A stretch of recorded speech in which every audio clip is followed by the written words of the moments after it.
Hello बच्चों, welcome to Sunil academy. और आज की वीडियो में हम करेंगे बेटा एक्सरसाइज नंबर 4.3। छोटी सी एक्सरसाइज है बेटा, आराम से सॉल्व हो जाती है। इसमें सिर्फ माइनर और कोफैक्टर का पता लगाएंगे। इसकी मैंने एक वीडियो बनाई थी बेटा कल, जिन बच्चों ने नहीं देखी है वो उसको जाकर देख लेना, जिसमें बेसिक पूरे पूरा बताया हुआ है। अगर आप वीडियो देखते हो तो लाइक जरूर करिएगा और चैनल को लाइक सब्सक्राइब शेयर कमेंट जरूर करें। स्टार्ट करते हैं आज का वीडियो। एक्सरसाइज 4.3 माइनर और कोफैक्टर मुझे लिखने हैं।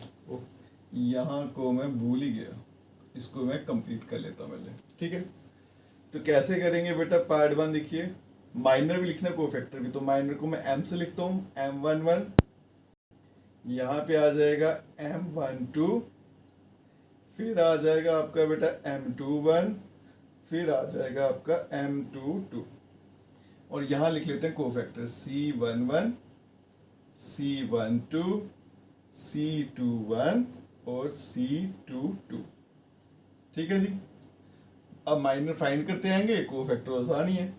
अब इसका माइनर मुझे पता लगाना है, तो ये और ये बंद कर देंगे। आंसर क्या आएगा? 3। अब इसका माइनर पता लगाना है बेटा, ये भी बंद और ये भी बंद कर देंगे। ठीक है, तो आंसर क्या दिख रहा है? 0। फिर इसका माइनर, ये लाइन भी गई और ये भी बंद कर दिया, तो क्या दिखेगा? -4। और फिर बेटा इसकी बारी आई तो ये भी बंद और ये भी बंद, तो क्या दिख रहा है आपको? 2।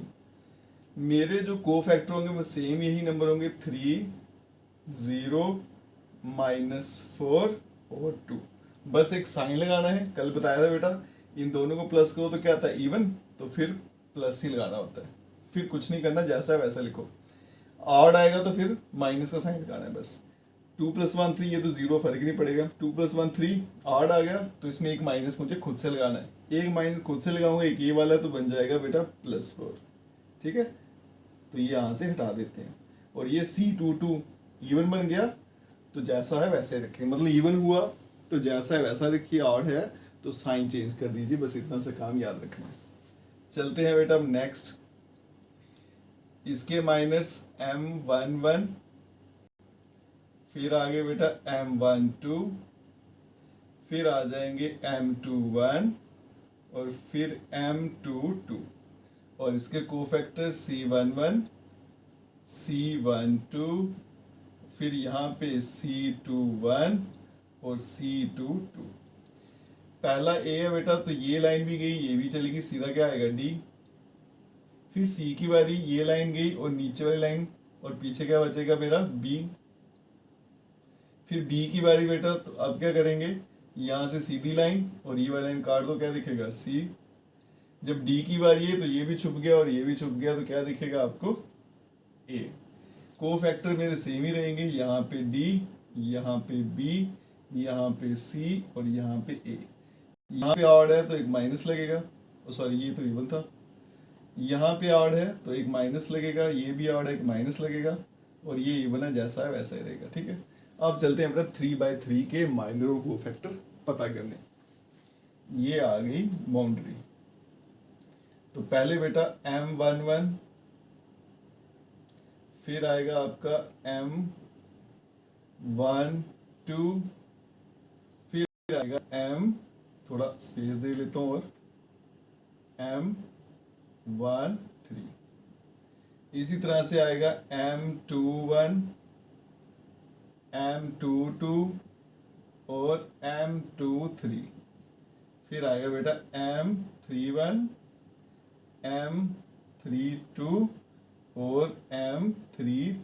ठीक है, ये निकालने हमने कोफैक्टर, तो वैसे ही लिखने हैं। ठीक है, लिख देता हूँ यहाँ पे। पहला C11 आएगा, फिर C12, फिर C13, फिर यहाँ पे बेटा C21, C22 और C23, फिर यहाँ पे C31, C32 और C33।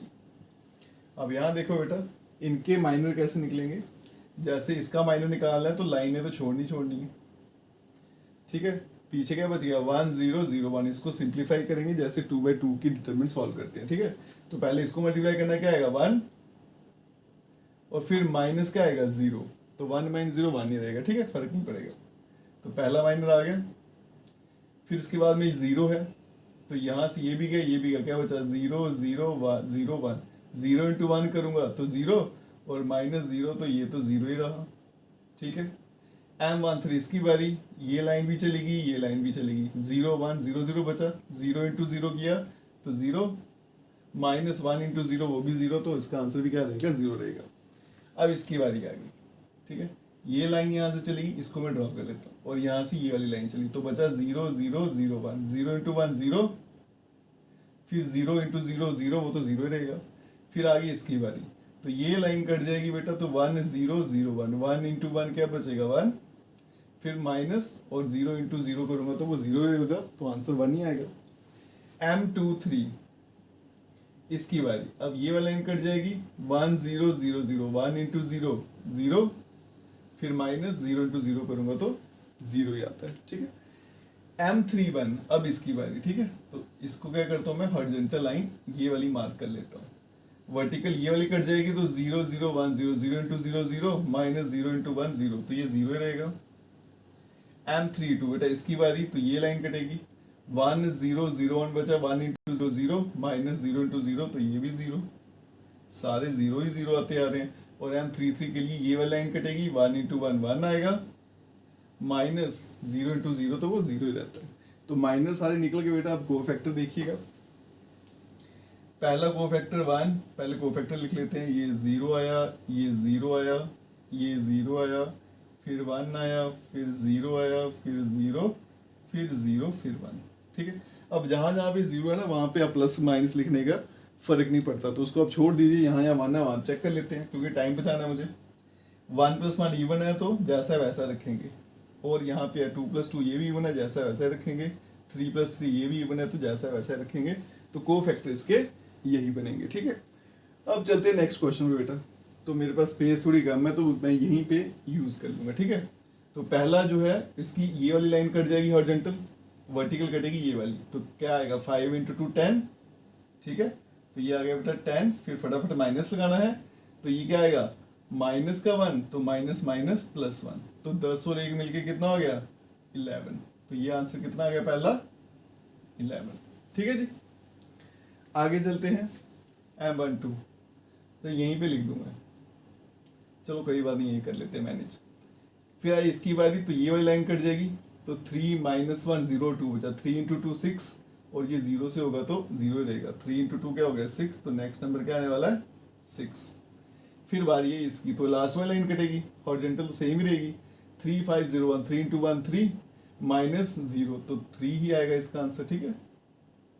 अब चलते हैं नेक्स्ट नंबर पे M21, अब हॉरिजॉन्टल लाइन मेरी चेंज हो जाएगी, वो ये आ जाएगी, वर्टिकल काटते जाएंगे, पहले बारी ये कटेगा, तो 0 4 1 2 बचा, 0 इंटू 2 क्या होता है 0, फिर साथ में माइनस, और 4 इंटू 1 क्या होता है 4, तो 0 - 4 किया तो -4 ही रहेगा, ठीक है। 0 - 4 ऐसे आ रहा है ना, तो इसको हम क्या लिखेंगे -4 ही लिखेंगे, यहाँ पे लिख देता हूँ बेटा -4।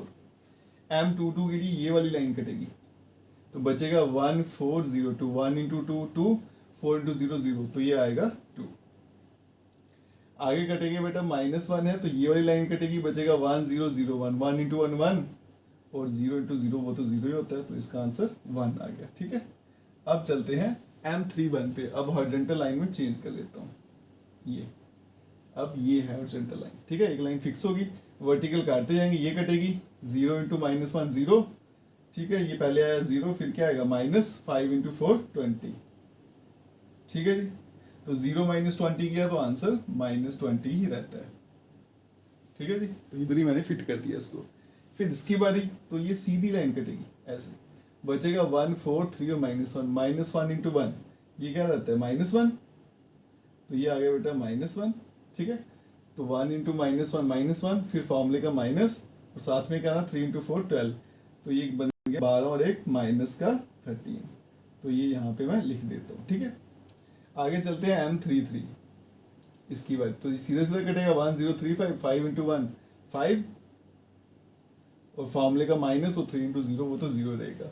तो माइनर मेरे आगे अब कोफैक्टर लिखते आता हूँ बेटा, वो सही में रहेंगे, पहला 11 था, दूसरा मेरा 6 आ जाएगा, तीसरा वाला आ गया मेरा 3, फिर आ गया बेटा -4, नेक्स्ट आ गया मेरे पास 2, फिर नेक्स्ट आ गया M23 का 1, फिर आ गया M31 का -20, फिर M32 -13, तो ये आ गया बेटा -13, और M33 का आ गया 5। अब साइन लगाने बेटा, ये इवन है तो सेम रहेगा, ठीक है। तो जहाँ जहाँ पे इवन होता है वहाँ वहाँ पे सेम ही रहता है, तो इसलिए देखना ही मत। ऑड वाले में चेंज करना पड़ता है साइन, इधर माइनस आ जाएगा क्योंकि माइनस लगाना उल्टा करना पड़ता है। ये इवन है बेटा, C12 होगा यार, ये सॉरी नहीं, ठीक है सॉरी, C13 था, 3 + 1 4, तो ये ऐसा ही रहेगा। यहाँ पे ऑड दिख रहा है तो साइन चेंज कर देंगे, माइनस है तो +4 हो जाएगा। यहाँ पे इवन है तो वैसा ही रहेगा। यहाँ पे मुझे ऑड दिख रहा है तो यहाँ पे क्या कर देंगे बेटा, माइनस लगा दूंगा। यहाँ पे इवन है वैसा ही रहेगा, यहाँ पे ऑड है तो साइन चेंज कर दूंगा, इवन है तो वैसा ही रहेगा। और ये इस क्वेश्चन का आंसर है, ठीक है जी।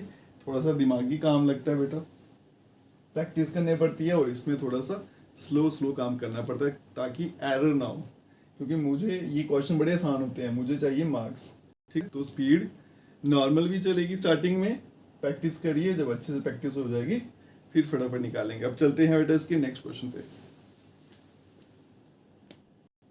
तो चलिए बच्चों चलते हैं क्वेश्चन नंबर 2 पे। क्वेश्चन 2 का कहता है using cofactor of elements second row. Second row, तो सेकंड रो मेरी ये आ गई रो 2, इनके एलिमेंट्स के कोफैक्टर निकालिए, फिर उसको इस्तेमाल करके डिटर्मिनेंट को सॉल्व करिए, ठीक है। तो पहले कोफैक्टर निकालेंगे। कोफैक्टर निकालने से पहले मुझे साइन लगाने पड़ेंगे बेटा। ये प्लस होता है, ये माइनस, ये प्लस, ये आ जाएगा माइनस, ये प्लस और ये माइनस, ठीक है। तो सिर्फ सेकंड रो के चाहिए, बाकी मैंने ऐसे लगाए थे। तो पहले कोफैक्टर निकालेंगे बेटा। ये नंबर क्या है, C21, second row first column. तो हॉरिजॉन्टल लाइन तो फिक्स है बेटा, यही जाएगी, और जो वर्टिकल है वो यार कोफैक्टर में तो जरूरत नहीं थी, सॉरी ऐसे लगा दिए मैंने। कोफैक्टर में तो वैसे भी जरूरत नहीं पड़ती, डिटर्मिनेंट मैंने सोचा डिटर्मिनेंट निकालना इसलिए लगा दिए थे। तो यहाँ पे देखिएगा बेटा, कोफैक्टर C21 हॉरिजॉन्टल लाइन रो 2 पे लगा दी। अब वर्टिकल देखते जाओ, पहले तो ये वाली हट जाएगी, तो सामने दिख रहा है कौन सा नंबर बच गया, 3823, 3 × 3 9, फिर फटाक से माइनस, और 8 × 2 60। कितना आंसर आ गया, माइनस का 7। नेक्स्ट निकालेंगे C22। अब ये वाली लाइन छुपा देते हैं, क्या बचा, 5 8 1 3, 5 × 3 15, साथ में ही माइनस, और 8 1 सा 8, 15 में से 8 गया तो 7 हो गया। नेक्स्ट कोफैक्टर आएगा C23। अब यहां से बेटा ये वाली कॉलम गई, तो क्या बचा, 5 3 1 2, 5 2 सा 10, फटाफट माइनस, और 3 1 सा 3, तो आ गया 7। सारे के सारे 7 आ रहे हैं, कुछ प्लस में कुछ माइनस में, लेकिन कोफैक्टर है बेटा, जहाँ पे 8 दिखेगा वहाँ पे 2 + 1 3 ऑड हो गया, वहाँ पे मुझे साइन चेंज करना पड़ेगा। इवन है तो वैसे ही रखेंगे, ऑड है तो चेंज करेंगे, ठीक है। ये कोफैक्टर आगे। अब देखो बेटा क्या होता है, अगर आप कोफैक्टर को एलिमेंट के साथ मल्टीप्लाई कर दो तो जो आंसर आएगा वो उसका डिटर्मिनेंट ही होता है, ठीक है। तो डेल्टा का आंसर कैसे निकलेगा, पहला कोफैक्टर क्या है 7, इसको एलिमेंट से मल्टीप्लाई कर दो तो क्या बनेगा, 7 × 2, और ऐड करते जाइए, प्लस नेक्स्ट 0 × 7 वो 0 आएगा, और नेक्स्ट देखो बेटा 1 × -7, ये 1, और साथ में आएगा -7, तो डेल्टा इक्वल्स टू 14 -7, तो आंसर क्या आ गया 7। तो डेल्टा का आंसर कितना आ गया बेटा 7। और ये क्वेश्चन मुझे पूछा गया था। एक तरीका क्या होता था, एक्सपैंड बाय रो 1, और दूसरा तरीका क्या सीख लिया, कोफैक्टर की मदद से किसी भी लाइन के कोफैक्टर निकालो, कोफैक्टर नंबर मल्टीप्लाई कर दो, ऐड कर दो, आपके पास जो आंसर आएगा वो क्या होगा, आपका डिटर्मिनेंट या फिर डेल्टा। अब चलते हैं बेटा नेक्स्ट क्वेश्चन पे। तो चलिए बच्चों चलते हैं क्वेश्चन नंबर 4 पे। ये क्वेश्चन इंपॉर्टेंट है और एग्जाम में आपको पूछा जा सकता है। इंपॉर्टेंट क्यों है बेटा बाद में बताऊंगा, क्योंकि इसमें कैलकुलेशन बड़ी सारी है, जो उसका पीछे एनसीईआरटी में आंसर दिया उसको बनाने के लिए थोड़ी सी मेहनत करनी पड़ती है, ठीक है। तो आपको मैं पूरा डिटेल में कराऊंगा, बताऊंगा वहां तक कैसे पहुंचना है। तो सबसे पहले बेटा कोफैक्टर इस्तेमाल करने हैं थर्ड कॉलम के। तो थर्ड कॉलम ये आ गया मेरा, ठीक है, C3। तो पहला YZ है, ये बन जाएगा आपका C13। तो देखो कॉलम तो ये वाला जाएगा ना, यहाँ से सीधी सीधी लाइन तो ये वाली जाने वाली है, यहाँ से ये हटेगा तो क्या आएगा Z-Y, ये आ गया बेटा Z-Y। नेक्स्ट है आपका C23। उसके लिए ये लाइन चली जाएगी, तो क्या बनेगा z माइनस एक्स, ये बन गया बेटा z माइनस एक्स।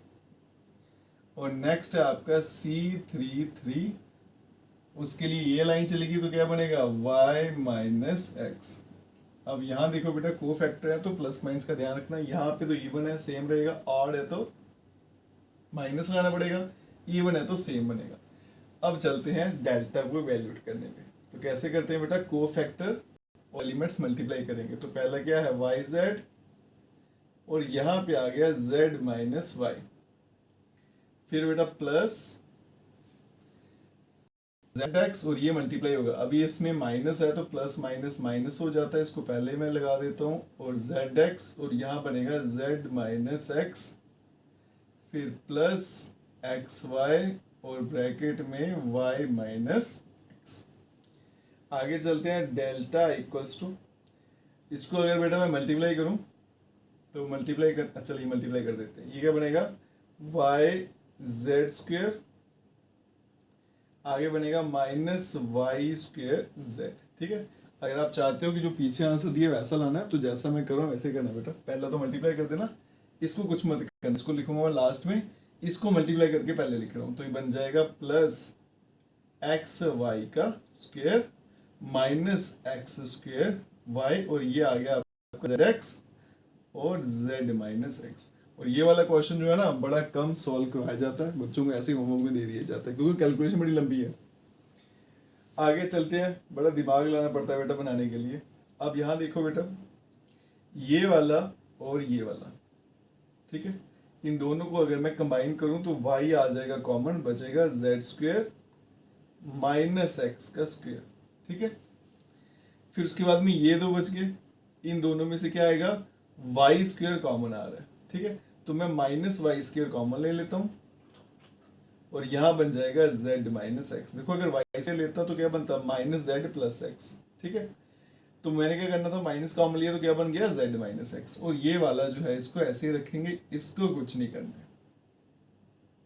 ठीक है, ध्यान रखना यहाँ पे डेल्टा इक्वल्स टू बेटा y ए स्क्वेयर माइनस बी स्क्वेयर की आइडेंटिटी, एक बार दोनों प्लस एक बार दोनों माइनस, और माइनस वाई का स्क्वेयर, यहाँ पे z minus x minus z x, और यहाँ पे भी z माइनस एक्स। आप देखो सभी में z माइनस एक्स है, इधर भी है इधर भी है इधर भी है, इसको ले लेता हूँ मैं कॉमन, तो ये आ गया बेटा कॉमन। अब पीछे क्या बचेगा, यहाँ से y, साथ में z प्लस एक्स, यहाँ से माइनस वाई का स्क्वेयर, और यहाँ से माइनस जेड और एक्स आ गया। ठीक है, क्लियर है यहाँ तक। आगे चलते हैं, तो डेल्टा इक्वल्स टू बेटा z माइनस एक्स, इसको कर दूं अगर मैं मल्टीप्लाई तो बनेगा y z plus y x minus y का स्क्वेयर और माइनस जेड एक्स। ठीक है, यहाँ पे भी हम क्या करते हैं फर्स्ट और थर्ड को कंबाइन कर लेते हैं।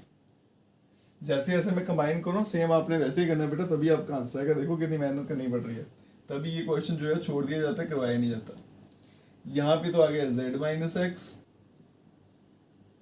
ठीक है जी, अब यहाँ पे ब्रैकेट ये वाई जेड है, यहाँ माइनस वाई स्क्वायर, तो दोनों में से y कॉमन आ जाएगा, तो ब्रैकेट में क्या रह जाएगा यहाँ से z माइनस वाई।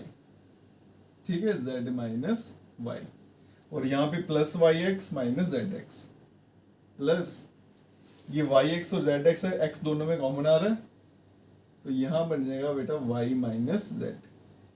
ठीक है जी, तो delta equals to z minus x. अब मैं क्या करता हूँ बेटा, ये z माइनस वाई और y माइनस जेड, तो यहाँ से माइनस कॉमन ले लेता हूँ, माइनस कॉमन ले लो अगर, तो यहाँ भी क्या बन जाएगा y minus z plus x, और यहाँ भी y माइनस जेड। ठीक है, तो delta equals to z minus x. अब इन दोनों में से कॉमन क्या आ रहा है y माइनस जेड, और पीछे क्या बचेगा बेटा ये प्लस का x और माइनस वाई, तो x माइनस वाई, इनको अगर मैं अरेंज करके लिखूं तो delta equals to x minus y, फिर आ गया बेटा y माइनस जेड, और फिर आ गया z माइनस एक्स, और यही आंसर आपकी एनसीईआरटी बुक में दे रखा है। और ये क्वेश्चन बच्चों को छुड़वा दिया जाता है, होमवर्क में दे दिया जाता है, क्योंकि बड़ी सारी कैलकुलेशन है और ध्यान रखना पड़ता है किस किस को प्लस करना है किसको माइनस, इसलिए बच्चों को होमवर्क में दे दिया जाता है। लेकिन बेटा आपको अच्छे सॉल्व कर लेना, क्योंकि एग्जाम में ये वाला क्वेश्चन पूछा जा सकता है। अब चलते हैं इस एक्सरसाइज के लास्ट क्वेश्चन पे। तो चलिए बच्चों चलते हैं इस एक्सरसाइज के लास्ट क्वेश्चन पे, क्वेश्चन नंबर 5 पे। मुझे दे रखा है और क्या बोला गया कि जो कैपिटल ए जो है वो कोफैक्टर है, स्मॉल ए जो है वो नंबर है, तो इनमें से कौन सी वैल्यू रहेगी डिटरमिनेटिंग। तो देखो बेटा एक ही रूल है, जैसा नंबर जो नंबर है उसके साथ उसी को कोफैक्टर मल्टीप्लाई किया जाएगा, ठीक है। मतलब जो ए की नंबरिंग होगी ना और जो कैपिटल ए की नंबरिंग वो दोनों सेम होनी चाहिए, अगर अलग हुई तो गलत हो जाएगा। यहाँ देखो A11 A31 अलग अलग आ गए ना, तो ये ऑप्शन क्रॉस। A11 ये ठीक है, 1 2 2 1 नंबरिंग गलत तो ऑप्शन गलत। 2 1 1 1 ये भी क्रॉस। यहाँ चलती है 1 1 बराबर है 2 1 2 1 ये भी बराबर है, 3 1 3 1 ये भी बराबर है, ठीक है। जैसा नंबर जो पोजीशन नंबर की वही कोफैक्टर की होगी तब ये आंसर आएगा, अदरवाइज नहीं आएगा। इसके साथ आपकी ये एक्सरसाइज खत्म होती है। अगर आप वीडियो देखते हो तो लाइक जरूर करेगा और चैनल को लाइक सब्सक्राइब शेयर कमेंट जरूर करें। Best of luck.